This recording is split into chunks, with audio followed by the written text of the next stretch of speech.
अस्सलाम वालेकुम students, welcome to entry test day का। आज का जो हमारा टॉपिक है वो है बोर एटॉमिक मॉडल केमिस्ट्री के चैप्टर नंबर 2 एटॉमिक स्ट्रक्चर से है। तो टॉपिक की तरफ आने से पहले अगर अभी तक आपने हमारा चैनल सब्सक्राइब नहीं किया तो प्लीज़ हमारा चैनल सब्सक्राइब करें, थम्स अप करें और बेल आइकन ज़रूर दबाएं ताकि मैं जो भी वीडियो अपलोड करूं वो आपकी नोटिफिकेशन में आए। तो टाइम वेस्ट किए बगैर टॉपिक की तरफ आते हैं।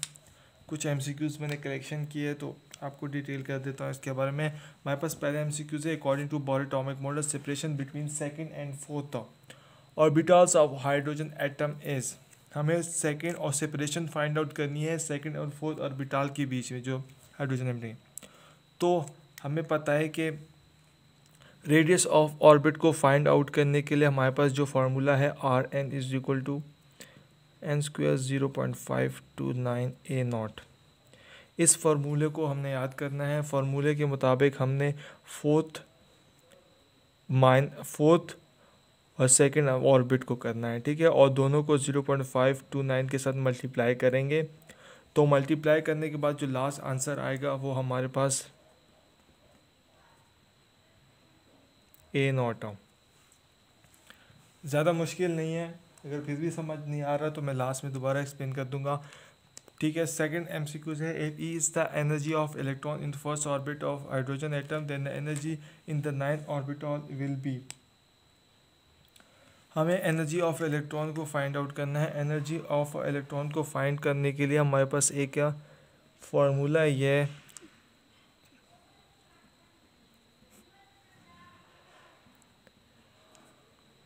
kg मोल। तो हमसे यहाँ पे पूछ रहे हैं अगर पहले ऑर्बिट में हमारे पास हमारे पास एनर्जी है तो नाइन्थ ऑर्बिट में हमारे पास क्या होगा, ठीक है। ये जो हमारे पास है, ठीक है, इसको हमने लेना है फर्स्ट ऑर्बिट पे, ठीक है, फर्स्ट ऑर्बिट। तो हमारे पास जो नाइन्थ ऑर्बिट होगा वो हमारे पास क्या होगा, ठीक है।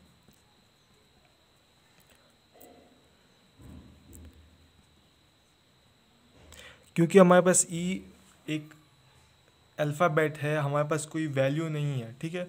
तो नाइन्थ ऑर्बिट में भी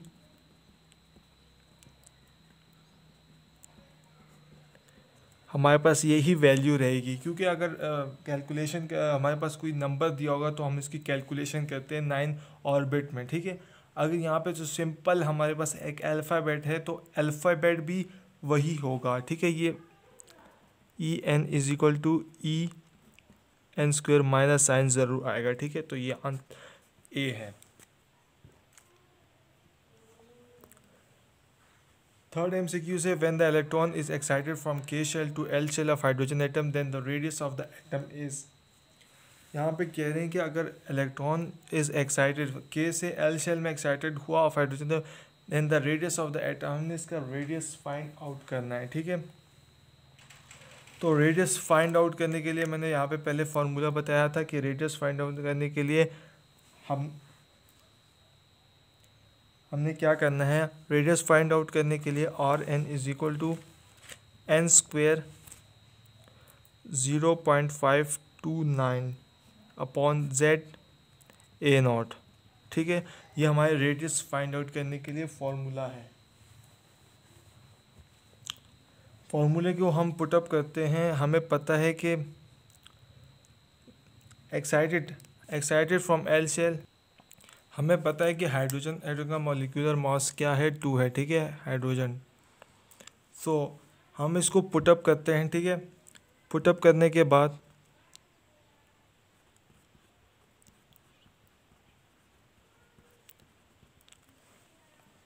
तो हमारे पास जो लास्ट आंसर आएगा वो N N is equal to 0.529 a naught, ठीक है।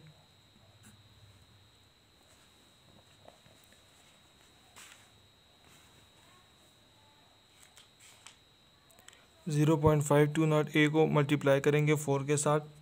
4 के साथ मल्टीप्लाई करने के बाद जो हमारे पास आंसर आएगा वो हमारे पास 0.265 ए नॉट। ज़्यादा मुश्किल नहीं है, आपको जस्ट फार्मूले में पुटअप करना है जो हमारे पास के और एल सीरीज के। तो हाइड्रोजन एटम के सिर्फ हमने मॉलिक्यूलर मास यहाँ पे लेना है ज़्यादा कुछ इसमें नहीं है इंपॉर्टेंट। लास्ट हमारे पास है the radius for the beryllium species is ah, हमें बेरिलियम स्पीशीज़ का रेडियस फाइंड आउट करना है, ठीक है।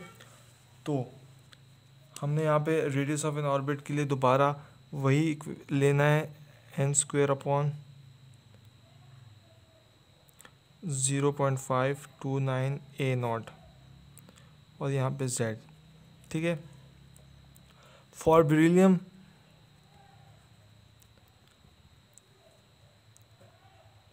हमें पता है कि इसका मतलब 4 है, ठीक है। तो r = 0.529 a0 upon divided by 4, ठीक है। n हमारे पास 1 है, n हमारे पास 1 है। सो क्योंकि बेरिलियम स्पीशीज़ का हमें पता है कि यहाँ पे z हमारा इसका जो मॉलिक्यूलर मास है वो हमारे पास 4 है, ठीक है। तो n हमारे पास 1 है, सिंपली इसको मैं पुट अप कर देता हूँ 1 0.529 a0, ठीक है। और z जो हमारे पास था 4 था, ठीक है। तो इसके सिंप्लीफाई करने के बाद जो हमारे पास आंसर आएगा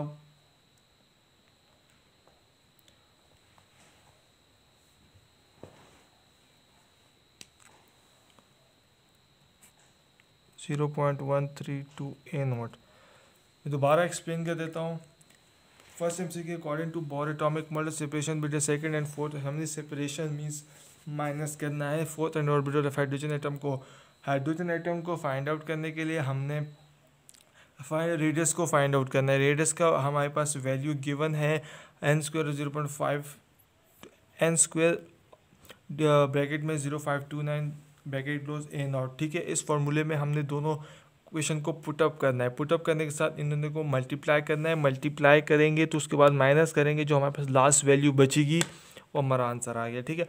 सेकंड MCQs में है if the E is energy of, अगर यहाँ पे कोई हमारे पास वैल्यू नंबर्स में गिवन थी फिर तो हमारे पास कैलकुलेशन थी, लेकिन E अल्फ़ाबेट में गिवे हैं आपको कंफ्यूज करने के लिए।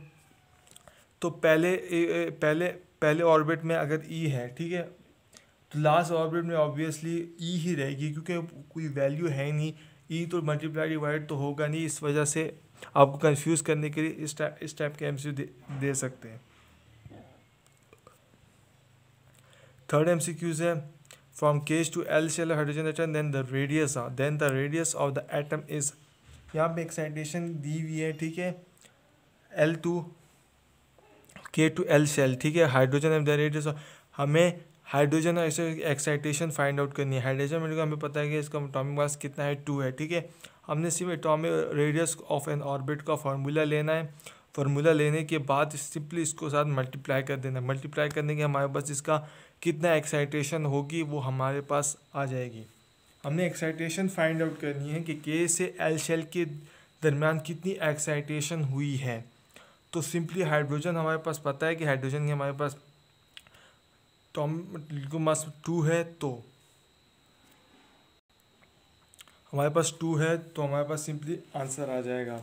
लास्ट MCQs है कि the radius for the beryllium species is, radius for the beryllium species का सिंपली थर्ड MCQs की तरह है। थर्ड MCQs की तरफ है कि अगर हमारे पास स्पीशीज़ का गिवन है, ठीक है, 0.1 स्पीशीज़ की हमारे पास बेरिलियम की 4 है, ठीक है। हमने रेडियस ऑफ एन ऑर्बिट में इसको पुट करना है, z की जगह इसका मॉलिक्यूलर मास लिखेंगे, और क्योंकि हमारे पास n1 है, n का स्क्वायर लेंगे तब भी 1 आएगा। हमारे पास कोई और वैल्यू होती है n की जगह तो हम इसकी और जगह पुट करेंगे। इसको मल्टीप्लाई डिवाइड करने के बाद हमारा जो आंसर आएगा 0.1325 आएगा, ठीक है। तो मज़ीद वीडियोस देखने के लिए हमारा चैनल ज़रूर देखिए। अल्लाह हाफ़िज़।